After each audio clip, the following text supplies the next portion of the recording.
Welcome in, everyone, to another edition of the GSMC College Football Podcast, brought to you by the GSMC Sports Network. I'm your host, as always, Tommy Brzee. It is Wednesday, September 18th around here, and we have a great show for you today. We have officially turned our sights to Week 4. We have a ton to get into today, but we're going to start with USC going up to Ann Arbor and playing Michigan Wolverines. Going to be a really fun game up there in Ann Arbor, and I want to break it down for you, give you my picks. This is one that I think a lot of people think is a layup.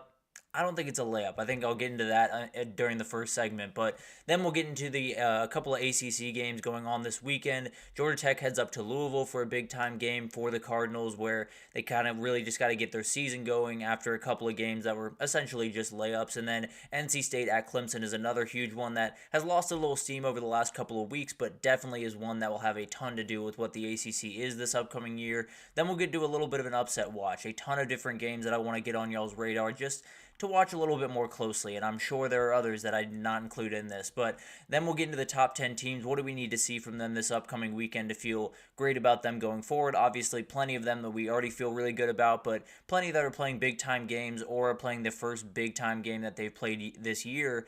We're going to see a lot from them this upcoming weekend. And then questions heading into Week 4. We'll continue that today. Might even continue it tomorrow. I'll be totally honest. But before we jump in, I do want to remind you all we get tons of questions and comments throughout the show. And the best way for you all to get your question on the screen, we can have fun back and forth here, is to use that super chat feature at the bottom of the chat. You can see that little $ on the Sports Network channel. You can click on that, add any question, any comment you like, add your name, obviously, and then it'll pop up on the screen. And we can have fun back and forth. Very much want to get this to be as interactive as possible, and this is as much y'all's show as it is mine, so definitely want that to be involved, or want y'all to be involved as much as possible. You can still use the GSMCpodcast.net page if that's a little bit easier for you as well. But let's get into this matchup, because this is a weird one. This is one of those that you look at it in the preseason, you have one thought, then you come back to it at the time of the game, you have a totally different thought, and then the preseason thought kind of creeps back in. But let's get into this real quick. But this is one of those games that I just think is so cool. Whenever you get to see those two helmets on the same field, it was the same thing that we got with Texas and Michigan in Week 2. We got those two helmets on the same field, those two programs on the same field. It was always going to be really fun, and it was really fun. Texas did kind of roll them, no doubt about that, but it was a very fun atmosphere, really cool to watch those two teams on the same field, and this is the exact same. Seeing those two helmets, seeing all of it go into it, and having it be a conference matchup is really interesting, and USC is favored by 6 points in this game. Can't imagine there was anyone that had USC pegged at -6 going into the season, but at the end of the day, here we are. USC has played really good football. Michigan has been a little bit all over the place. They are changing quarterbacks to Alex Orji this upcoming weekend, and we'll see what happens there. It's definitely going to be a very interesting change, and I tend to believe it'll help a little bit, but who knows? It's very much up in the air for Michigan right about now. I think this is one of those that if USC wins, they are very much in the conversation to be your Big Ten champion. If Michigan wins, then a lot of things change about the way that we talk about this team moving forward. So a lot on the plate for both these teams, but a couple players to watch as we go into this one. Khalil Mullings has become the running back for Michigan, and a lot of people thought it was going to be Donovan Edwards, including myself, going into this year, but the big thing about Khalil Mullings is he's a bruiser. He is what Blake Corum was a year ago, where if a guy meets him at 2 yards, he's going to end up getting 4 yards. If a guy meets him at 3 yards, he's going to end up getting 5 yards, and that is huge in this game. USC has played really good football up until this point. The reality is, I don't think they've been battered the way that they're probably going to be battered on Saturday, and Khalil Mullings is going to have a lot to do with that. So I think he's one of those guys that just keep running him and see if USC will quit at the end of the day, because this is a bruiser and someone that causes a lot of problems for a lot of defenses, particularly ones like USC that maybe have come quite some way early on, but jury's still out just a little bit on that USC defense, and I'll get into that here in a second. Makari Page has to be huge. Through the first parts of this season, it's been Will Johnson and pretty much everyone else on that back end. Will Johnson has been the only one that has played in an elite level, and they very much need one of those safeties to step up, especially with Rod Moore out. Honestly, if Rod Moore was on that field for Michigan, this is an entirely different defense, but he is not, and Makari Page very much needs to step up. He needs to make sure that he has all of the crossing routes taken care of, because the reality is he's going to see a lot of them. And then helping out and run support is obviously a huge part of this, but you keep that USC passing attack, at least keep a cap on it, you're going to have a shot in this game. Deuce Robinson for USC is a guy that, frankly, I might just be talking this one into existence, if I'm being honest, because this guy is 6'6". He's so athletic, one of those guys that you just love to see the ball in his hand, so I'd love to see him get a lot of targets this weekend, but I do think he caused a lot of problems for Michigan. He's such a long, lengthy receiver, and he's not necessarily the first guy, so it's not necessarily like it's not necessarily like Will Johnson will be lining up in front of him every single time. He'll get a lot of different matchups, and a lot of them will be advantageous for how long, how athletic this kid is. And then Eric Gentry. This feels like an NFL draft game for Eric Gentry. This feels like a game where he's played really good football through the first 2 weeks. He's been one of those stalwarts on that defensive side of the ball. This is the game where you show out. This is the game where all of the scouts are in the stands and you show that you are an NFL level player, and I think he can do it. He's a very talented guy, and he's going to have to be the one that takes a lot of hits from Khalil Mullings throughout this game, so we'll see what he can respond with, and likely the way he responds is the way this entire team responds. But let's talk about how USC can get this one done on Saturday, and the biggest one is coming with confidence, and I don't necessarily think this is going to be a problem, but going into the Ann Arbor, going into the Big House is always going to be a tough thing to do. Even for Texas a couple of weeks ago, who had as much confidence as really anyone in the country that they could pull that off, they probably were going in with a little bit of nerves. You know, it's a big-time stadium, it's a big-time atmosphere, and you got to make sure that you just have a level head about you. You're going in with confidence, you're going in with calmness, and then you just take care of business. So it's kind of that swagger, that energy that you have to bring to a game like this where Michigan is going to try to beat you to death. That's the way that they go about business. That's especially with Alex Orji. That is the way they're going to go about business.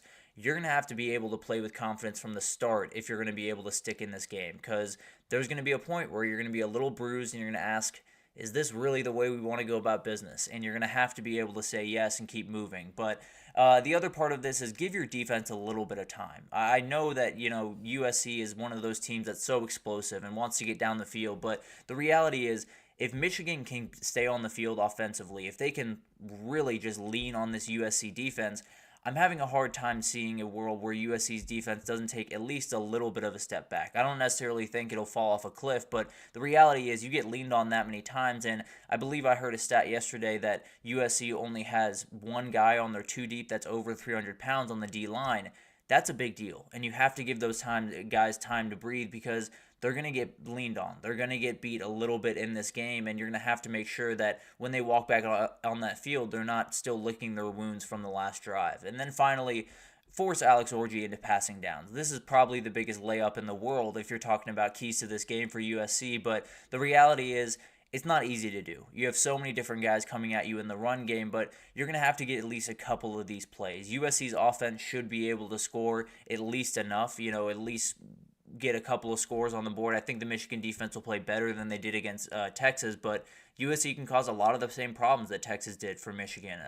But overall, I think Michigan has found no consistent passing attack. It's not going to get better moving to Alex Orji. I can almost promise you that. But the run game, I think, will get a ton better, which I think means a lot. But I think it's one of those things that you know what this guy is. You know that he can really hurt you with his legs. Force him into 3rd and 8. Force him into 3rd and 9, 3rd and 10, and then you're likely going to get at least a couple of takeaways, and that's probably all you need if you're USC. And then on the Michigan side, I think use all of the running options you have at your disposal. They have so many different guys that are going to be able to at least wear this USC defense down just a little bit. You got to use them all. You got to make sure Khalil Mullings is the guy out early. He's the one that's bruising these guys early on. And then Donovan Edwards comes in and gashes them for a 20-yard run because they misfit a run. All of this is going to matter so much, and it's going to be a little bit of a chess match, figuring out the way to throw these guys into the mix, the way to utilize these guys throughout the game. But you have to make sure these guys are fresh, because the best way that you're going to be able to go about winning this game is just continue running. USC is going to be one of those teams that you're just going to want to test that defense until they prove you wrong, until they prove that they have actually taken those big-time steps. Continue to test them. So I think run as many people as you can. Obviously, having Alex Orji on the field makes this a lot easier already, but use Samaje Morgan on end arounds. Use a ton of different guys to just make life tough on USC and keep the legs as fresh as possible at that running back position. And then for Michigan, stay disciplined on defense. This is a very, very good USC offense, and we saw it in week 2. There's a lot of things that Texas threw at Michigan that made it just impossible for them to succeed. And you're going to see a lot of the same stuff from USC. Lincoln Riley, obviously an elite play caller just like Steve Sarkisian, and he's going to use a lot of pre-snap motion. He's going to use a lot of different personnel groups, and he's going to use a lot of different concepts. Michigan's going to have to make sure that everything stays in front of them. They're going to have to make sure that they make the right tackle when it's there. And they're going to have to make sure a guy like Jacoby Lane or a guy like Deuce Robinson or one of the other million guys on that USC offense doesn't tear you down the field, because you are not going to be able to keep up in a shootout. That's just the reality of your team. You're going to have to play a rock fight in this game if you really want to win. And then finally, trust your D-line to eat. I think this is something that they struggled with in week 2, and it's a little bit different of a situation. When Texas came in there and they were playing such good football, they obviously had all the, wide receivers, and they had the scheme, and they had the quarterback of Quinn Ewers. They had everything going in their direction. What they also had was an offensive line that's one of the best in the country. USC's offensive line is good. I know it's not as good as Texas. You have 2 of the best interior defensive linemen in the entire country in Mason Graham and Kenneth Grant. Utilize them. I understand you're going to have to rotate guys in, and the depth is not nearly as strong as it was a year ago. Those 2 guys have to be huge in this game, because the reality is you're not beating this USC team unless you make them one-dimensional. You are not beating them if they're going to be able to run the ball for 5 yards a clip and then get you on the play-action passing game, because it's going to be exactly what Texas did. They're going to tear you to pieces, and Lincoln Riley's going to walk out there with a huge feather in his cap when it comes to the CFP. So let Kenneth Grant, let Mason Graham get their feet under them, let them dominate these guys, and then when they need a breather, definitely give it to them. But the reality is these guys are going to have to play a lot of snaps on Saturday, and they're going to have to play it against a really good offense, but maybe not against the strongest offensive line that they've faced. So maybe they can get in the backfield a couple of times. Maybe they can slow that USC run game, and then you can maybe slow that USC offense in general. If you can slow that run game pretty much for any of these elite offenses around the country, you're going to have a lot of success stopping them overall. And it's one of those games that you worry about so much. I think it's one of those games that I think USC is probably the better team walking in. I also know what college football is about. I understand that there is something as a wounded dog mode. I understand that Michigan is backed into a corner, and they really got to win this one if they want their season to continue, at least the way that they hoped it would early in the season. There's so much on this game, and I think Michigan has put so much energy, and I do think Alec Dorji gives them at the very least an identity on offense, which is we're going to run through you. I think that means something. Now, the problem is I don't think it quite means enough. I do think USC wins this one 28-24. I fought myself on this one probably 10 ways from Tuesday. It was so tough to pick this game because I think Michigan has a little bit more in the tank than people think. I think they have way more ability on defense than people are giving them credit for. I think their running game is going to be able to get going. I think that offensive line needed time to gel, but is going to be better going forward.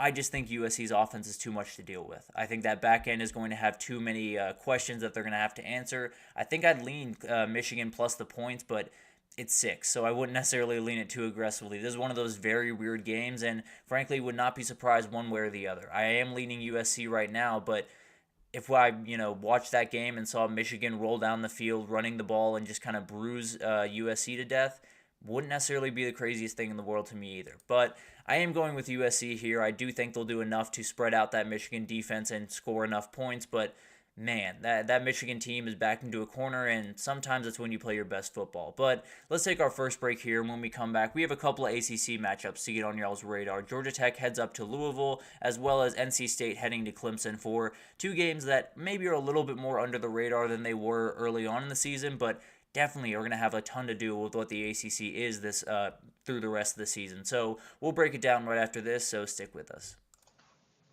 I feel like I'm losing my mind. Is everybody in the world blind?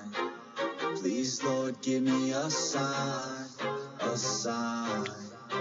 I feel like I'm losing my mind. Is everybody in the world blind?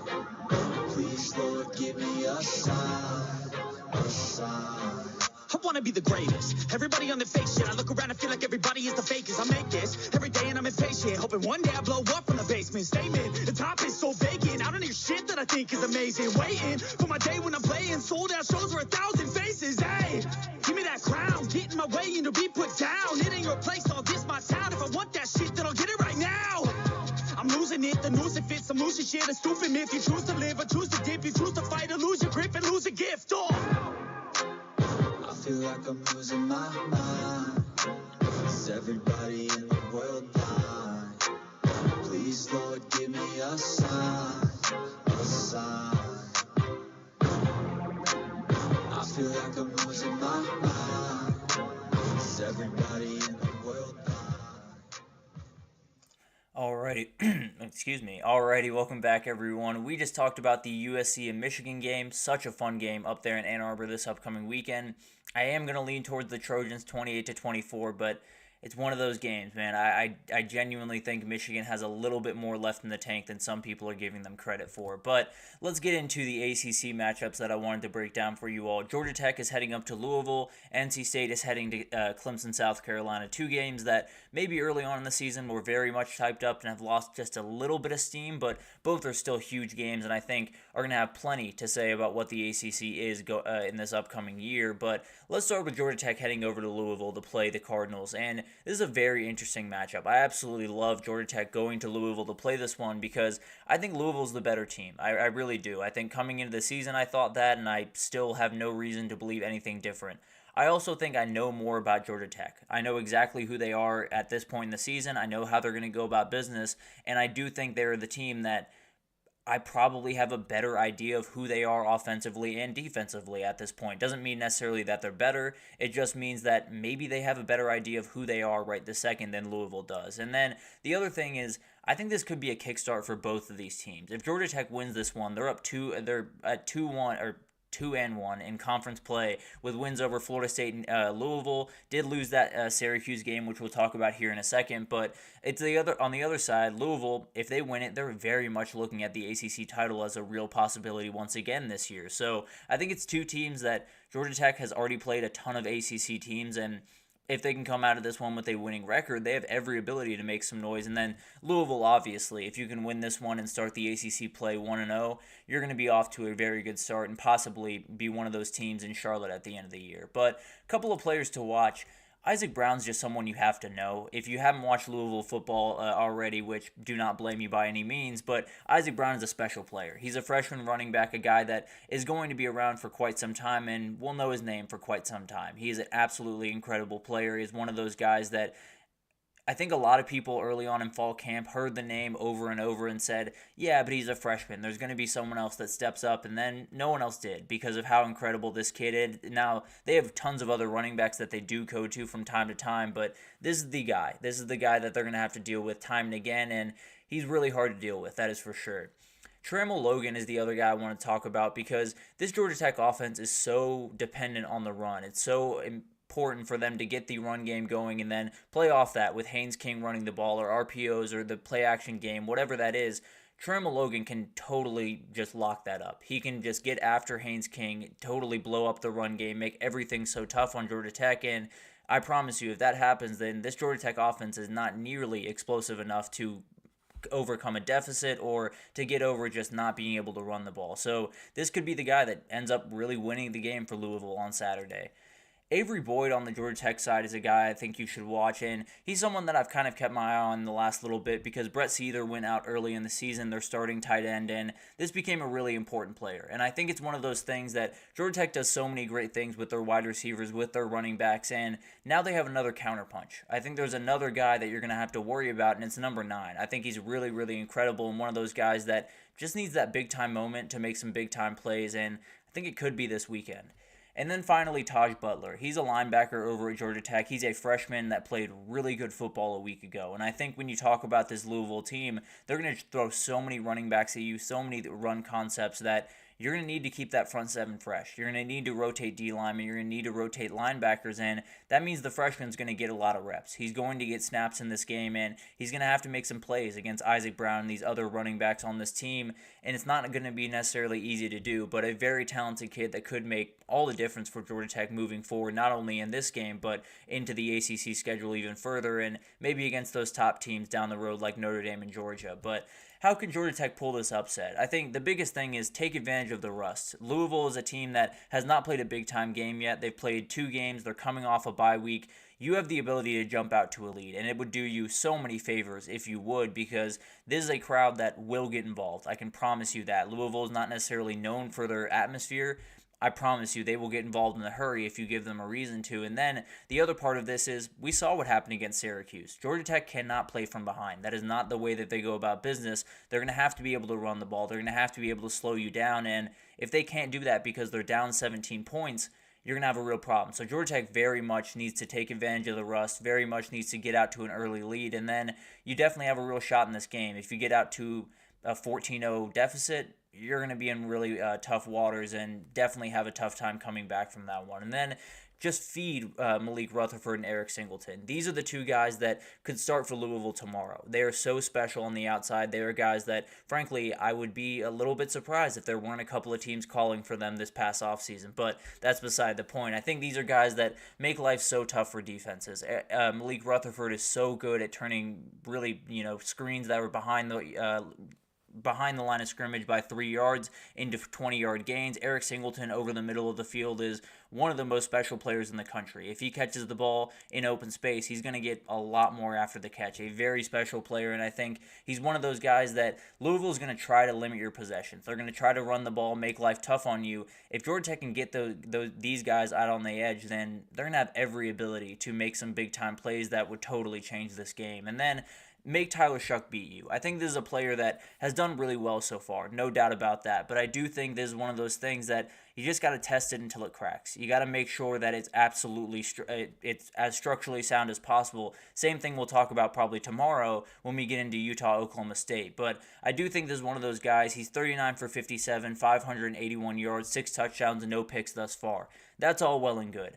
The run game will beat you. That's the reality. When between Isaac Brown, Duke Watson, Kajon Brown, all of those guys will beat you. That's not even up for debate. Tyler Shuck might not. Tyler Shuck might give you a couple openings because he did at Texas Tech from time to time, and you might have the ability to beat him. I promise you, you will not beat this run game if you're Georgia Tech. So get this guy to beat you. Force him into passing downs, force him into positions where he's going to have to use his arm, and then maybe you can get a pick or 2. Overall, I think this is a really, really fun game, one that is going to be so much fun to watch, but I do think Louisville gets it done. I think it's going to be a little bit closer than some people think. I think Georgia Tech's just one of those teams that is really not going to play a lot of those blowout games because of how much they make life tough for you, because of how they slow down the game. But I do think Louisville gets a big-time win here, starts the ACC schedule on the right foot, and then we'll see what happens from there. But Georgia Tech likely ends their ACC title hopes here, and then it'll be fun to watch this team going forward, but I think Louisville gets a big-time win here.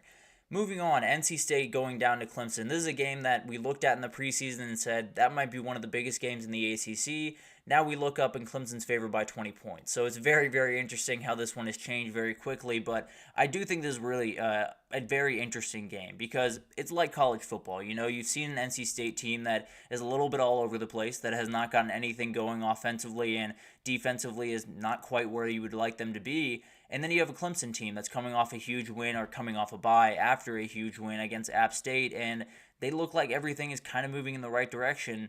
Sometimes that's the time for just craziness to happen. And they've changed the quarterbacks at NC State. At least it looks like that's going to be the case with CJ Bailey getting the start. So it's going to be really interesting to see how this kind of unfolds. And a couple players to watch. They have to get Noah Rogers involved. If Noah Rogers is not someone that NC State can rely on throughout the season, this offense is going to look a lot like it did in the first 3 weeks throughout this entire season. They're not going to be able to get a passing game going downfield. The run game is going to suffer because of that, and Kevin Concepcion is going to be the only person that scares a defense. That's the reality of their team right now, and you got to get a guy like this involved if you're going to change that. And then you have someone like Jahad Carter. You brought him over from Ohio State to play this role. You had him, he's got to be huge for this team. He's playing that nickelback role, and when you look at what Clemson likes to do offensively, Jake Burningstool is going to cause you problems. He's going to be in your face. He's going to be over the middle of the field. Jahad Carter is going to get a lot of those assignments. He's going to be the guy that's going to have to track him down the field and make some big time plays, especially in the pass game, but also in the run game against Phil Maffa and these running backs. So it's going to be incredible to watch this guy work. Hasn't quite hit the ceiling that I think he's capable of, but definitely this would be the game to do it. And then you got TJ Moore on the other side. I think Clemson did a really good job of getting these freshmen involved in that App State game, and it obviously made quite the difference, scoring 66 points on offense, but you got to continue to spread the ball out. You got to continue to get the ball to Bryant Wesco and TJ Moore and Antonio Williams and just kind of spread the ball out as much as you possibly can, because the reality is I don't think you have a wide receiver one. I think you have a number of really good wide receivers there. I don't know if you have a guy that can totally carry the weight. So spread the ball out. Get it to all of these different guys and make sure that maybe no one goes over 100 yards, but maybe there are 4 guys that have over 50, and you have a really prolific passing game, but it's just going to a ton of different guys.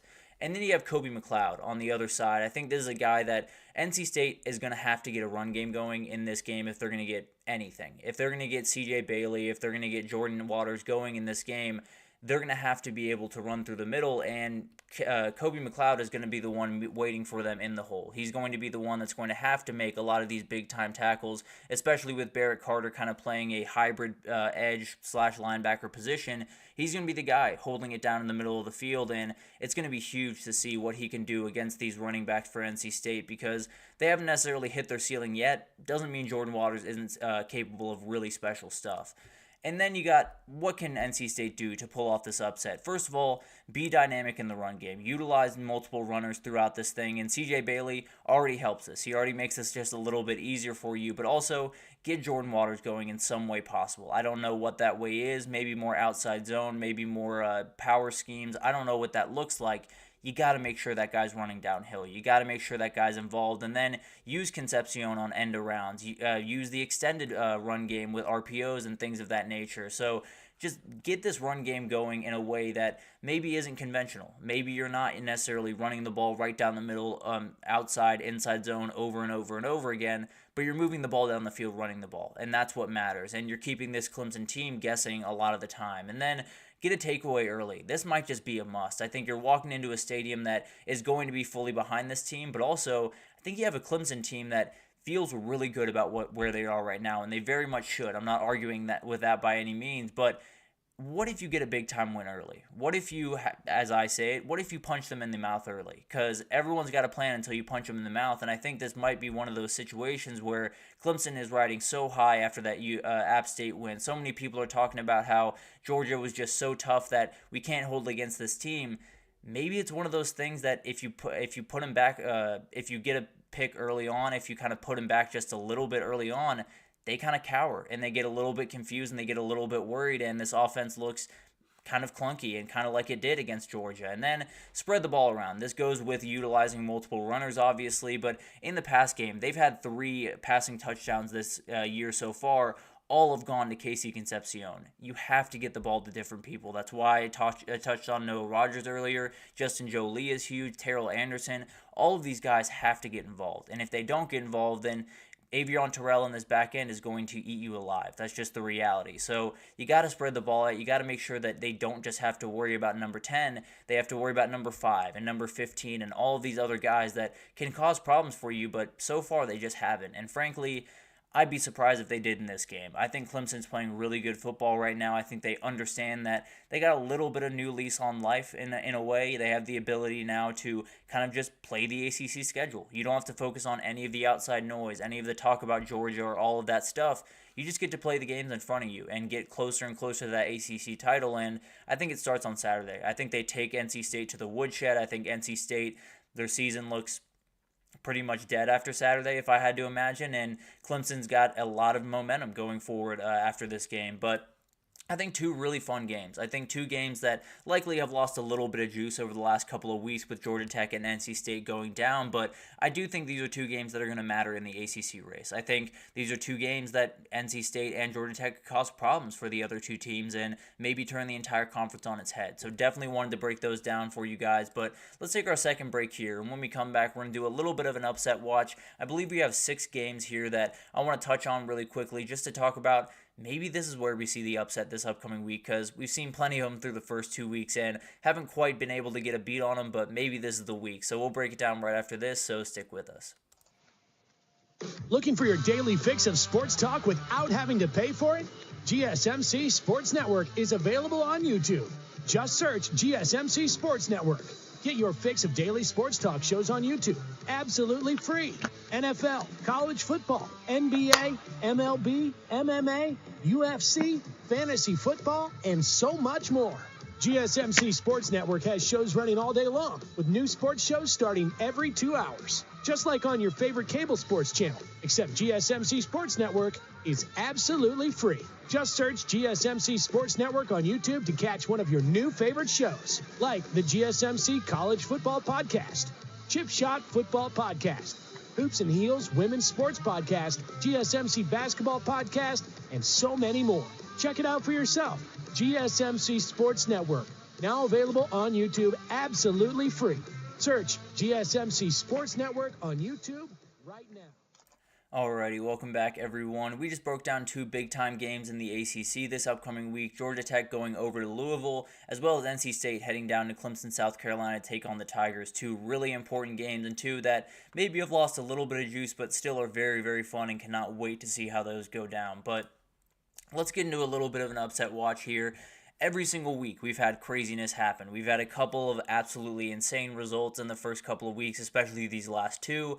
And we got to figure out where they're going to come from this upcoming week. This has been a segment that I've done every single week, and I think I've yet to find where the upsets are coming from because they've been so unpredictable. But let's give it a shot this week. Let's see what we have. But I'm going to start with Miami, and I think this is a game that is really interesting for a number of reasons. Mainly because we saw what USF did against Alabama. We saw how close they kept it for such a long time, and we know that Miami has done such a great job early on in the season as one of the best teams, my top 5 team in the country. But they also haven't been tested necessarily to this level, and maybe they're like what we were talking about with Clemson. Maybe if you punch them in the mouth, maybe they'll stagger just a little bit. Maybe you'll have a little bit of an opening and you can capitalize on that. And I think it's one of those things that Byron Brown on the other side is going to cause problems. That's what he does to defenses. He did it against Alabama, although not necessarily at the degree that he wanted to. He did do it against Alabama, and I think it's one of those things that when he's on the field, he can make a lot of things happen against really good teams that you did not think were possible or you didn't think should be possible for these teams. But I think USF is one of those guys that understands they missed a little bit of an opportunity in week 2. I think they know that there was a little bit left on the table, and even being 16.5-point dogs in this game are walking in with a little confidence. You know, you walked into Tuscaloosa and you got a big-time win. Now you have a team walking into your house and they're going to have to play you. So it's very, very interesting. It's one of those games that I think the Miami O-line just needs to avoid any problems because we saw what USF did to the Alabama O-line. Now, the Miami O-line I feel pretty good is better than the Alabama one right about now, but I do think USF has a ton of different schemes on defense that just cause problems. I think they have every ability to cause a little bit of issue for Cam Ward, and he's plenty good off schedule, no doubt about that, but maybe you can get a couple of mistakes. It's one of those things that Miami has been so clean, they've been so confident thus far, that maybe they're just one of those teams that needs to take a little bit of a punch, just needs to take a little bit of a reality check, and then maybe there's more of an opening than we think right now. And then the problem with this that I do have is USF can't really attack the one worry area I do have on this Miami defense, which is the back end. I do think there's going to be some openings for teams like Clemson, teams like, I was going to say Florida State, but I'm not going to say Florida State. Teams that absolutely can get after that defense, you're going to have to make sure that you're ready to roll. And I do think that USF might just not have the quarterback to really take advantage of those holes the way that I think some teams down the road might be able to. So I do think this is kind of a 1 out of 5 on the upset meter, the upset scale, whatever have you. I think this is going to be a really, really interesting game, but at the end of the day, I'm not super worried about Miami being able to go over to Tampa and get a big-time win. And then we got Vandy going to Missouri. This is a college football spot. We talked about this last week, I believe, and we've talked about this pretty much every week, and likely will continue to do it because it does happen in the sport where you have a team that is coming off a really tough loss, like Vandy to Georgia State a week ago, and then you have a team in Missouri that is coming off a big-time win against Boston College, has all the momentum in the world, is a top 10 team right now, although I have them at 11. They are number 7 in the AP poll. I think this is one of those games that maybe Vandy just comes out rolling. Maybe they come out like they have nothing to lose because they essentially have nothing to lose in this game. I mean, they're picked to lose this game. They were going to be picked to lose this game by just about everyone, and probably me as well. But at the end of the day, it's one of those games that can get really interesting in a hurry because of who you have at quarterback. Diego Pavia is one of those guys, kind of like what Byron Brown is at USF, that he's going to cause problems for you regardless. He's going to be able to pull a rabbit out of a hat a couple of times, and this defense is going to be kept looking. That's just the reality. They're going to be kept with kind of their mouths open as Diego Pavia runs by them. And last week they had issues with Thomas Castellanos' legs early on in that game. They were able to buckle down and handle that, and maybe that plays into this upcoming week because they are a relatively similar quarterback, Castellanos and Pavia. But I do think it's one of those games where maybe Vandy just has a little bit more in the tank. Maybe last week when we saw them fall to Georgia State, it wasn't, oh, this is Vandy coming back to who they are. It was just a blip on the radar. It was a team playing really bad football for an afternoon, but is ready to bounce back. Now, my big-time worry for Missouri is, I've talked about this a couple of times, as I've talked about Missouri early on in the season, heading into the season, and now as we get into it, I think this is a really good team. I think they're a CFP level team. I think they're incredibly talented. I think they have everything at their disposal. I just think there's going to be a couple of these types of games that bite them. And I don't really have a concrete reason other than I think the defense has real issues that if they're exploited for the first quarter and then beyond, like Boston College was able to do but wasn't necessarily able to sustain it the way that they wanted to, I think Missouri has more openings than people are saying right now, and I think they just need to be poked at just a little bit, and you'll see what happens. So I think this one's going to be a little bit more interesting than people are giving it credit for. I think a lot of people are just saying, okay, Vanderbilt's Vanderbilt officially now. I think they're a lot better than they were last week, especially. But overall, I think there's a team that could make it interesting. But I think it's about a 2 out of 5 on the upset meter. I don't necessarily worry about this one too much, but definitely a team, whenever Diego Pavia is on the field, things can get interesting in a hurry. That is for sure. Notre Dame's got to be on this list. Pretty much whenever Notre Dame is playing a game going forward, they're going to be on this list because they have not given me any reason to trust them even at home against a MAC team, because that's what they got this week. They got Miami of Ohio coming in. They're favored by 28 points.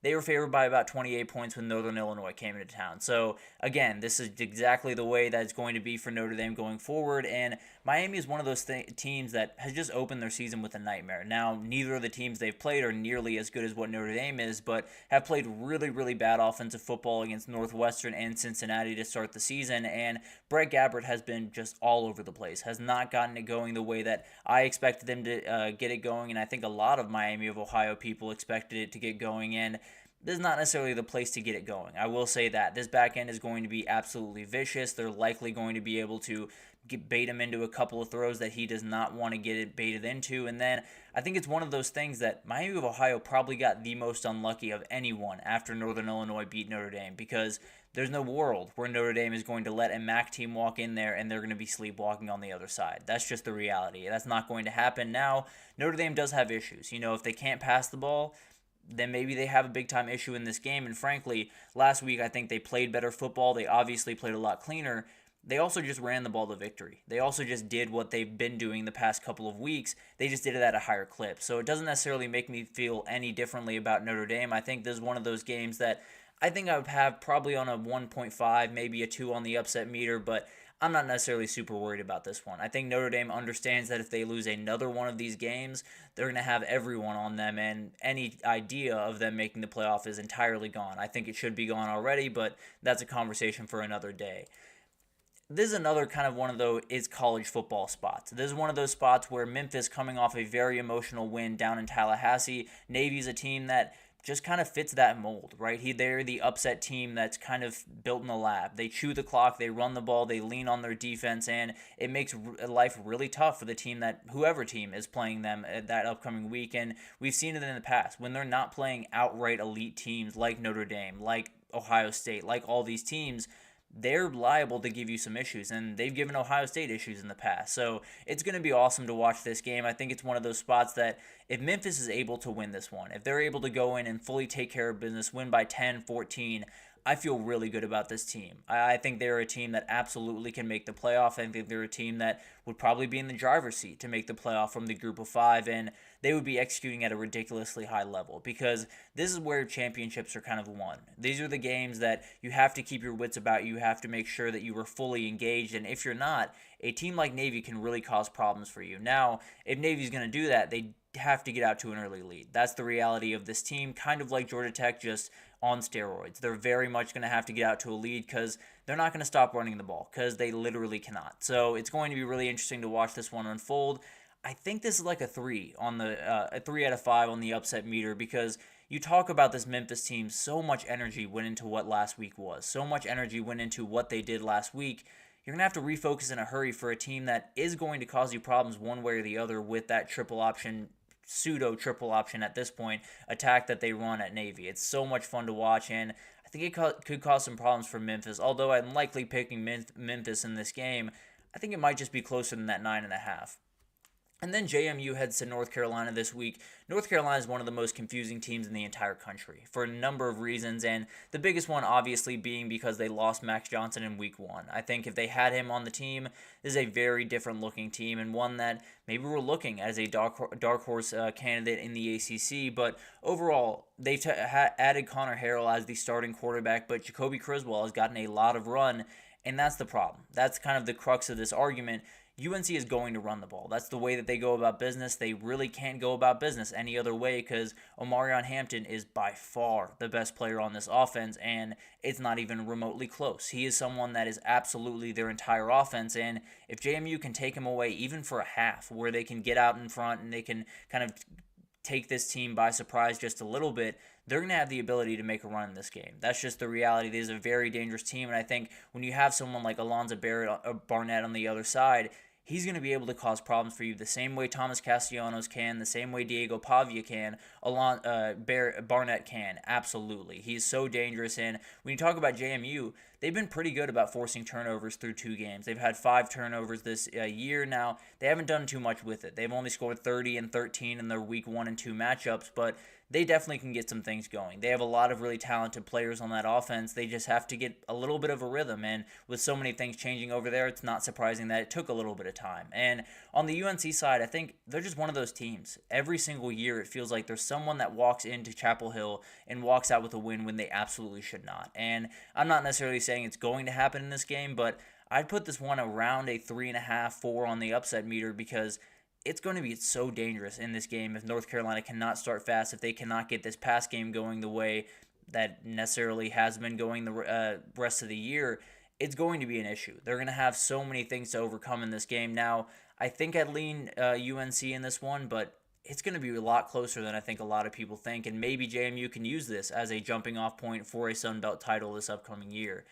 And then you got Kansas State at BYU. This is the one that everyone's got to watch. Kansas is favored by 6, 6.5, depending on where you look. And this is one of those games that I think a lot of people look at BYU a certain way, and they should be looking at them one other way. I think when you talk about BYU, they've won 3 games thus far throughout the season. Are 3-0, won a dogfight against SMU away from home, did a really good job in that game. And then you add the crowd. And I think this is one of those things that you kind of just have to learn the hard way in a lot of different ways as a fan or as a player. This is a really elite atmosphere up in Provo. This is one of those places that maybe you don't necessarily feel it right away. Maybe you don't necessarily feel the full energy. Once you watch a full game at BYU, you understand that this place is absolutely rocking. They get absolutely crazy up there, and I think it's one of those things that Kansas State's walking into there for the first time, and especially Avery Johnson walking into there for the first time. It might just be one of those things where they walk on the field and they turn around and say, this is really what BYU's like? This is what this crowd is like on Saturdays? They're crazy, and it's one of those that maybe we're overlooking just a little bit, but we really shouldn't. Kansas State coming off a win where they played really good football. They've also played really bad football the first couple of weeks. And then BYU has been about as clean as anyone in the Big 12 right now. So it's a really interesting game. I think I would lean Kansas State right now, but I don't know. This is about a 5 out of 5 on the upset scale because it is as dangerous as it gets. I think going up to Provo, you got to make sure you keep your wits about you because BYU will take that one in a hurry. I can promise you that, especially with the way that Jake Retzlaff is playing right now. But a lot of really fun games. I think when you look at the upset watch, you always try to pick out games, you try to go a little bit off the beaten path, but frankly, there was no world where I was going to Northern Illinois Notre Dame in week 2. There was no world where I was going to Toledo Mississippi State in week 3. So keep your eyes open. There is a real possibility that the one that is going to be an upset this upcoming weekend, I did not preview here. So we'll keep you updated as it kind of unfolds, and if any other pop into my mind, I will absolutely bring it up. But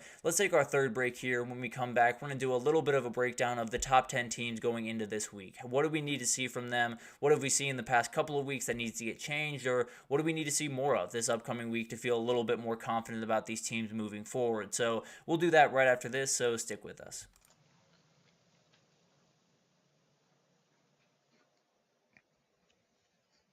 For the best and latest podcasts available anywhere, go to the podcast app on your cell phone and type in GSMC to access free content-rich podcasts on health and wellness, book reviews, sports, entertainment, relationships, social media, movies, technology, finance, and even weird news. Subscribe and download the GSMC Podcast Network's family of shows, available everywhere podcasts are found.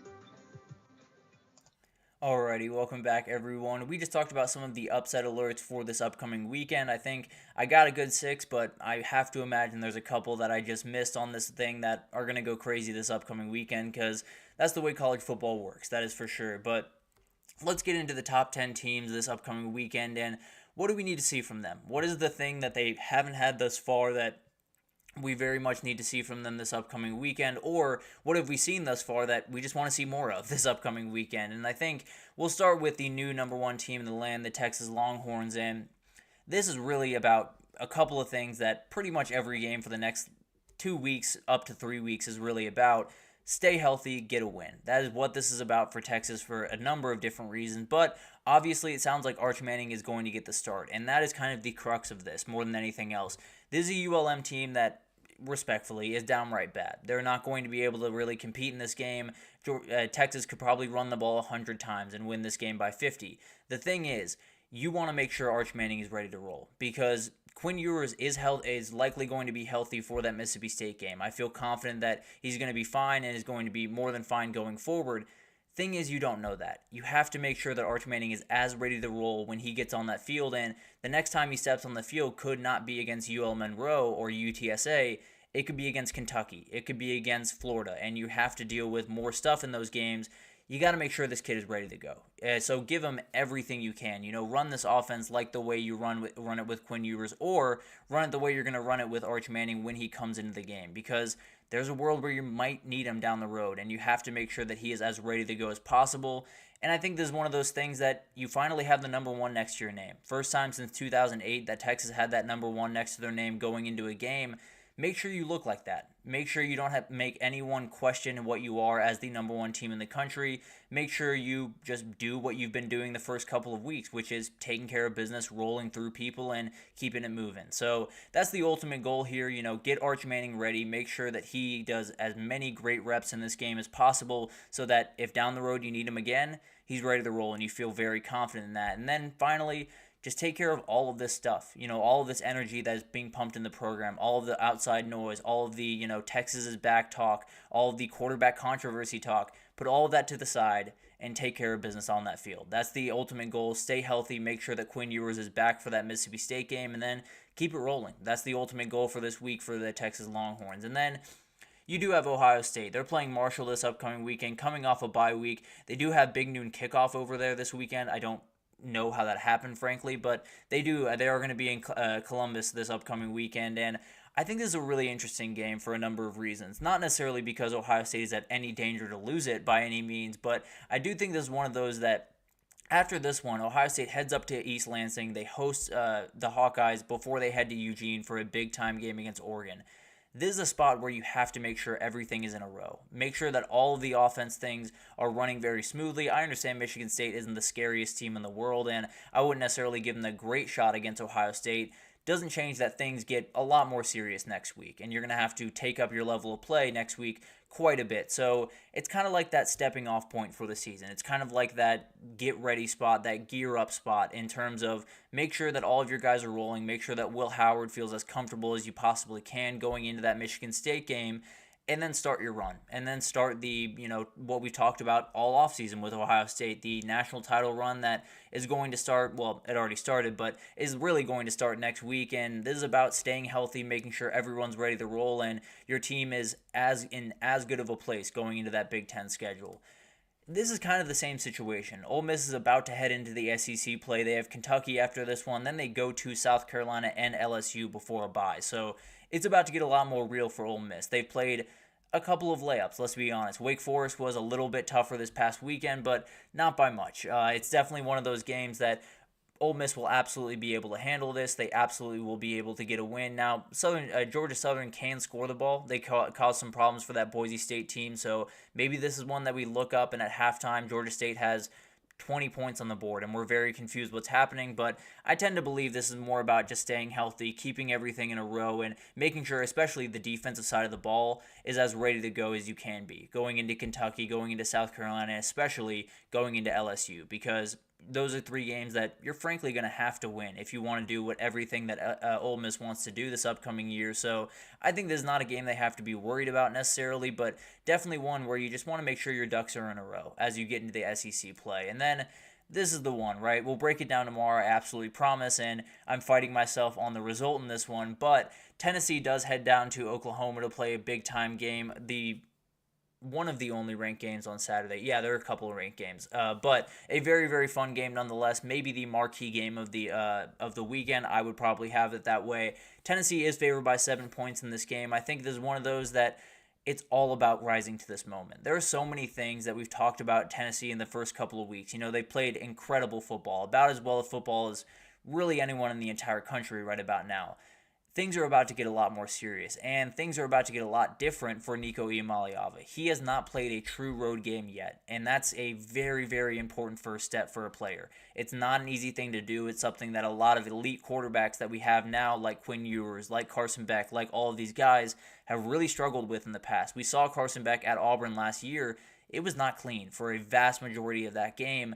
Nico's going to be walking into an absolute environment on Saturday. Norman, Oklahoma is going to be off the walls crazy. Josh Heupel is not the most popular guy around there, although I don't understand why. That's a totally different conversation. But I do think this is one of those games where it's going to get really interesting. It's one of those that you're going to have to be really, really resolute. You're going to have to be really confident. You're going to have to play with a lot of resiliency because Oklahoma's going to throw plenty at you. I promise you that. I think a lot of people are looking at Oklahoma as, just a team that is going to fade into oblivion once the SEC play starts. This defense is good enough to play with absolutely anyone in the country. I understand Tennessee's offense is downright terrifying. I totally agree with you on that, but it's one of those that they can definitely cause problems. If Oklahoma can get their defense rolling the way that they have been the first couple of weeks, then maybe this one's a little bit closer. So more than anything else, it's about just handling all of this stuff. Tennessee is going into this game with as much energy, as much hype as they've had really since that 2021 season when they were rolling into that Georgia game as the number one team in the country. It did not go well on that Saturday. They have to make sure that they handle this a little bit better, handle the noise, handle all of the crazy stuff, and then we'll learn tons about Tennessee on Saturday. I can promise you that. Going to be a really, really fun game that I will give my full breakdown and preview for tomorrow.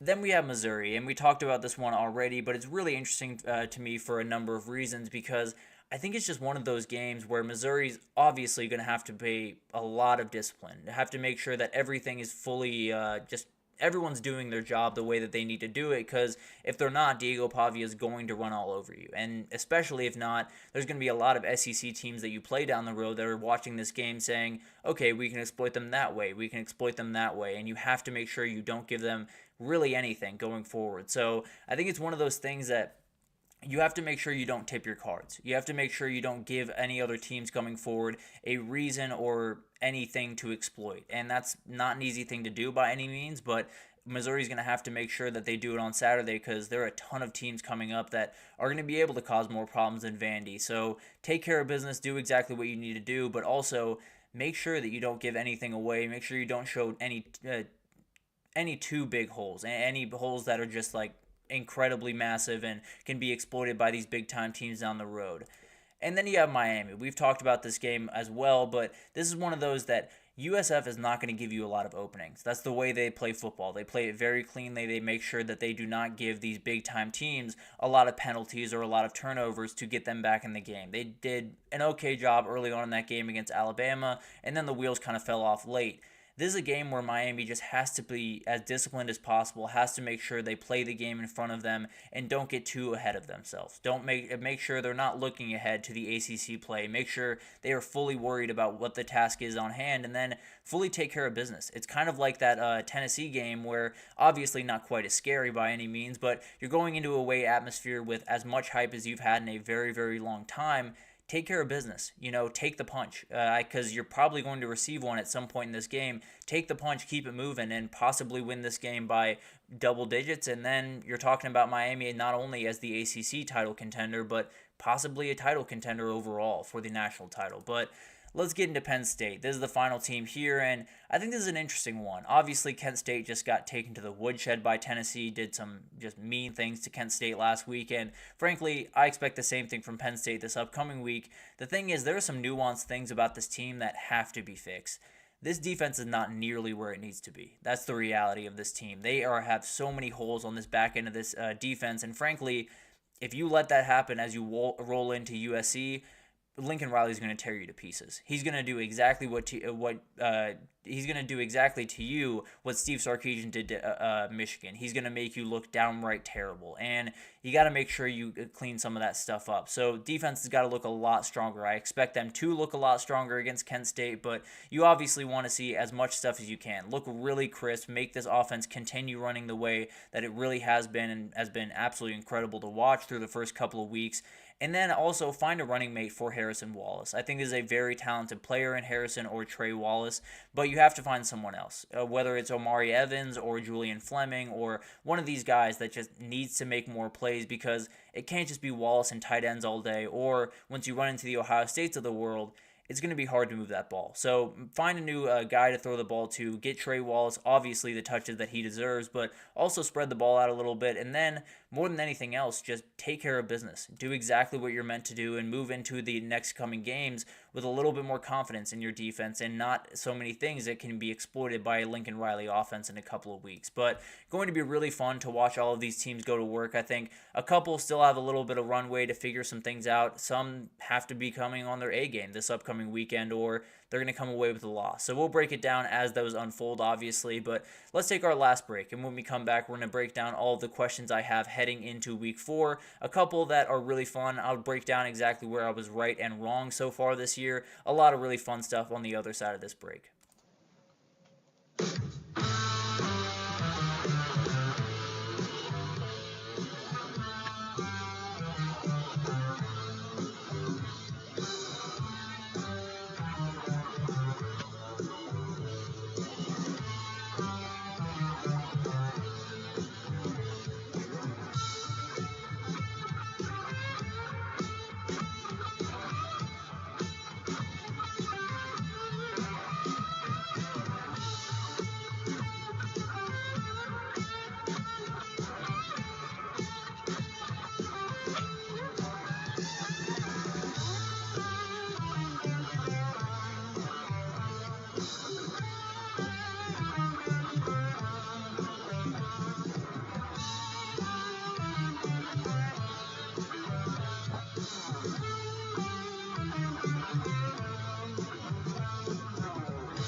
Alrighty, welcome back everyone. We just talked about the top 10 teams, who they're playing this upcoming weekend, and what do we need to see from them to feel a little bit more confident or continue the confidence level that we already have in them. But let's get into some questions heading into week 4. There are a number of questions that I'm going to have likely into tomorrow. I'll be totally honest with you, likely to see a couple more tomorrow, but let's jump into these today. And I think the biggest one I have is who has the biggest moment this upcoming weekend. There are a couple of big-time games, and whenever you have the playoff involved, especially with a 12 team, there's going to be a number of games that have a lot of importance on them. And a lot of teams are going to be coming into that week saying, we got to get this win. If we get this win, then it kickstarts us and probably puts us in the driver's seat to make one of those playoff spots. And I think Tennessee's right at the top of that list. They're going into OU, a chance to open the SEC season and get all of that hype that has been on them, make it proven correct. Make everyone look like a genius for putting you at 6 and make everyone that was questioning you at 6 look dumb. That's the ultimate goal on Saturday. And I think when if you were able to do that, I think it opens so many doors. It gives you so much confidence about what you can be going forward. It shows you that you can go into a road environment and get a big time win. And also the rest of the schedule is pretty manageable. If you talk about beating OU and then moving forward, obviously Georgia, Alabama down the road, no doubt about it, those are going to be very difficult, but you could probably lose those and still make it to the playoffs. So it's going to be really interesting to watch this team, but this is a game where I think I've been circling it for quite some time, and now Tennessee's got to execute on Saturday. But more than anyone else, I think this weekend's about Michigan. I think more about Michigan than really anyone else in the entire country, because Michigan is essentially lost right now. There are so many people that I've seen essentially bury Michigan, say the season's a loss, Sharon Moore is going to be fired in a couple of years anyway, and they'll just have to move forward after all of this.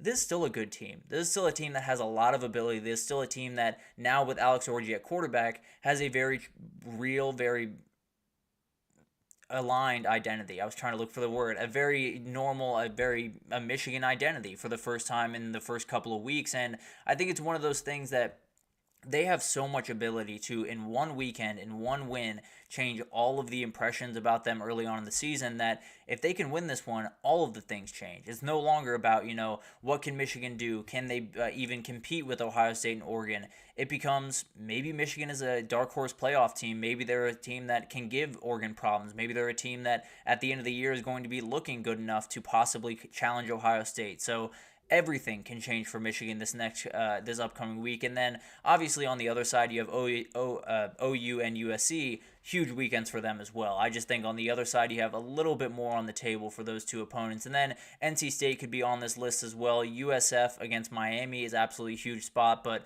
more than anyone, I do think Michigan has as much pressure and as big of a moment for them this weekend as really anyone in the country.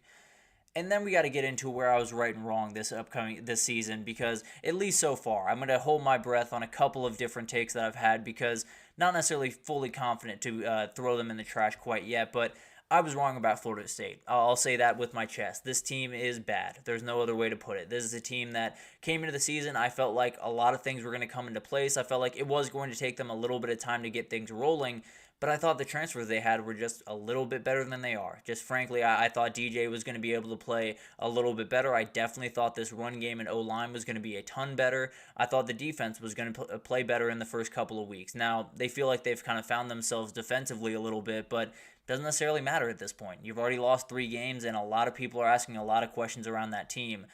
I was also wrong about the LSU and USC defenses, and it wasn't necessarily about, I think both of them are going to be terrible or I think they're not going to make any progress.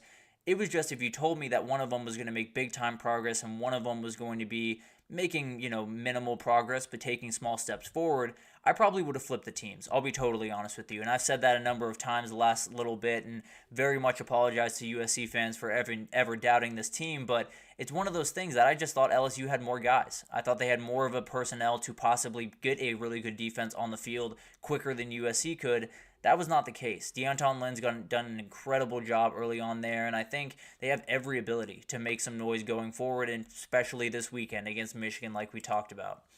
And then I was a little bit wrong about Florida. I wasn't necessarily, singing Florida's praises or saying they were going to compete for the SEC, but it felt like there was a quiet confidence around Gainesville that no one else felt. That everyone was kind of looking at them as a team that was going to go 4-8 or 5-7 and be kind of an afterthought.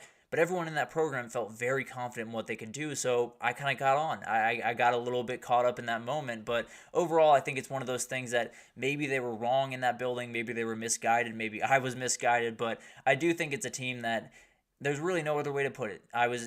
This team is all over the place, and I think although there's been a little bit of talk around Billy Napier sticking around, which we'll likely get into tomorrow, it's a team that's all over the place, and I can't find an answer for them right now.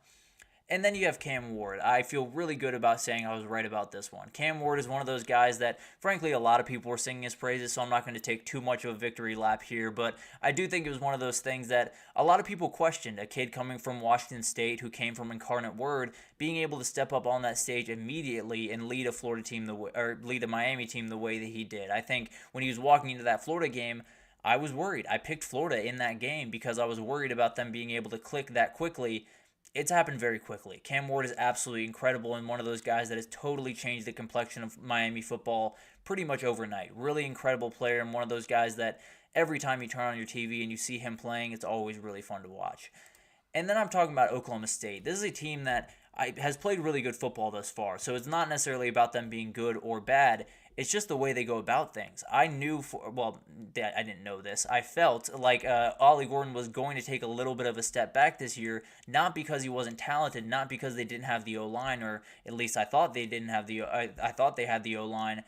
It was just because I think a lot of teams were going to key on it. I think they were going to force Alan Bowman to beat them, and frankly, I think that's likely what teams are going to continue to do until Alan Bowman proves it, likely this weekend against Utah. So it's one of those things that you felt like Ollie Gordon was going to take a little bit of a step back this year. Now, he's taken quite the step back, and this offensive line has a ton of things to figure out, but overall, I think it's one of those things that you knew Oklahoma State had to be a little bit different this year, and obviously that was the case. And then what's the most another question here? What's the most important game in the CFP race? And I think it might just start with his Oklahoma State team. They host Utah this upcoming weekend. And frankly, that just might be the game for the conference more than anything else. I think this might be the game that we look back on and say that was what decided it. That was what sent Oklahoma State or sent Utah over that other team to the Big 12 championship in Arlington. And it's a really, really fun game. I think you look at Utah and likely Cam Rising will be back for this game, so great news for Utah.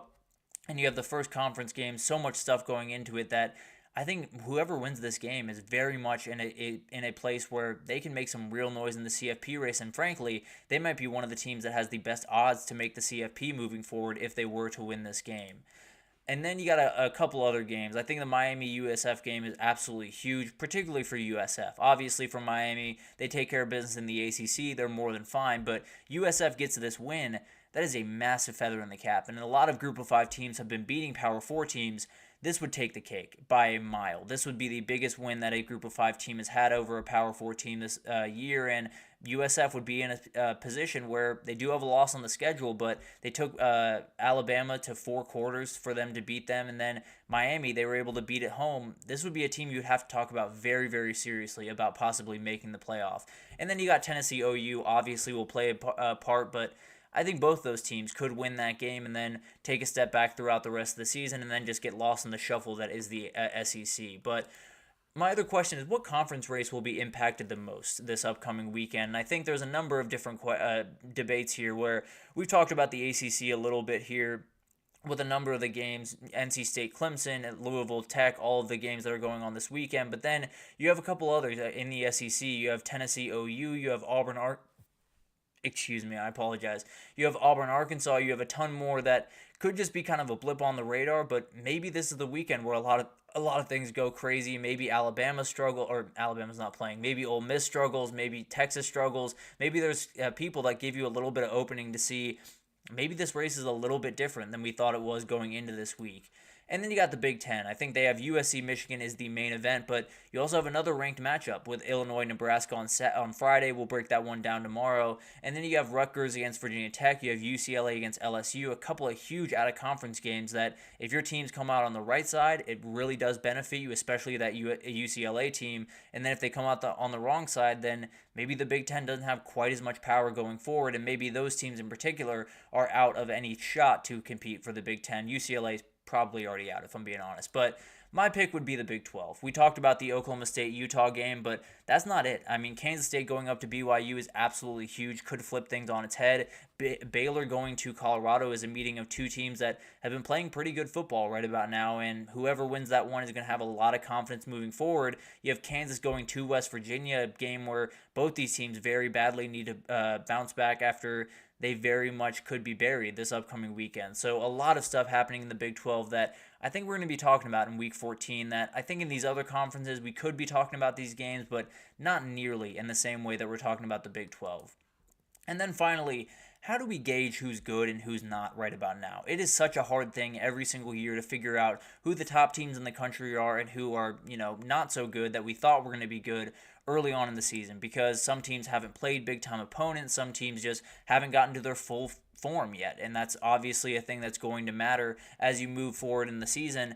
I feel pretty confident in a couple of teams. I think Texas probably leads that list. You have to feel really confident in the Longhorns right now. Miami, Ohio State, Ole Miss, Tennessee, and many others have been playing really clean football. They've been taking care of business the exact way that they should, and I have really no reason to doubt who they are as a team, at least as of right now. Obviously, that stuff can change in a hurry, but as of right now, I think those are the teams that are absolutely incredible and have been playing that way early on. And then you have a couple of teams that have just shown some openings. I think Penn State is one of those teams. UGA is one of those teams against Kentucky. Clemson is one of those teams absolutely against UGA. So you have these openings. I think these are teams that are still very good, still have every ability to compete for a CFP spot and maybe compete for a title down the road, but they gave you a little bit. They gave you a little bit of blood in the water, and we'll see what happens from here, and it's really interesting to figure out just how good this team is, especially that Clemson team.